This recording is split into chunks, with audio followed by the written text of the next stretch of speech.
শুনো বাবা, আজকে তোমারে একটা গল্প শোনাবো যা থেকে তুমি অনেক কিছু শিখতে পারবে। বাদশাহ ও তার বিশ্বস্ত উজির। এক বাদশাহর একজন খুব জ্ঞানী এবং ধার্মিক উজির ছিলেন। উজিরের একটি বিশেষ গুণ ছিল, যে কোনো ভালো বা মন্দ পরিস্থিতিতে তিনি সবসময় বলতেন, আল্লাহ যা করেন তার মধ্যেই কল্যাণ আছে। একদিন শিকার করতে গিয়ে দুর্ঘটনাবশত বাদশাহর হাতের একটি আঙুল কেটে গেল। প্রচণ্ড যন্ত্রণায় বাদশাহ যখন ছটফট করছিলেন, উজির তখন শান্তভাবে বললেন, জাহাপনা, ধৈর্য ধরুন, আল্লাহ যা করেন তার মধ্যেই নিশ্চয়ই কোনো কল্যাণ লুকিয়ে আছে। বাদশাহ রেগে আগুন হয়ে গেলেন। তিনি ভাবলেন, আমার আঙুল কেটে গেল আর সে বলছে এতে কল্যাণ আছে। রাগের মাথায় তিনি উজিরকে কারাগারে বন্দী করার আদেশ দিলেন।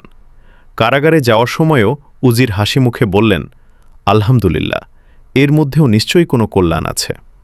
অপ্রত্যাশিত সেই শিকার কয়েকদিন পর বাদশাহ আবার শিকারে বের হলেন। এবার তিনি পথ হারিয়ে এক গভীর জঙ্গলে চলে গেলেন। সেখানে একদল আদিবাসী তাকে বন্দী করল। সেদিন ছিল তাদের দেবতার পূজার দিন এবং তারা সিদ্ধান্ত নিল বাদশাহকে তাদের দেবতার সামনে বলি দেবে। সব প্রস্তুতি সম্পন্ন, কিন্তু শেষ মুহূর্তে তাদের পুরোহিত খেয়াল করলেন যে বাদশাহর একটি আঙুল কাটা। তাদের নিয়ম অনুযায়ী কোনো খুঁতযুক্ত বা অপূর্ণাঙ্গ মানুষকে বলি দেওয়া যাবে না। ফলে তারা বাদশাহকে মুক্ত করে দিল।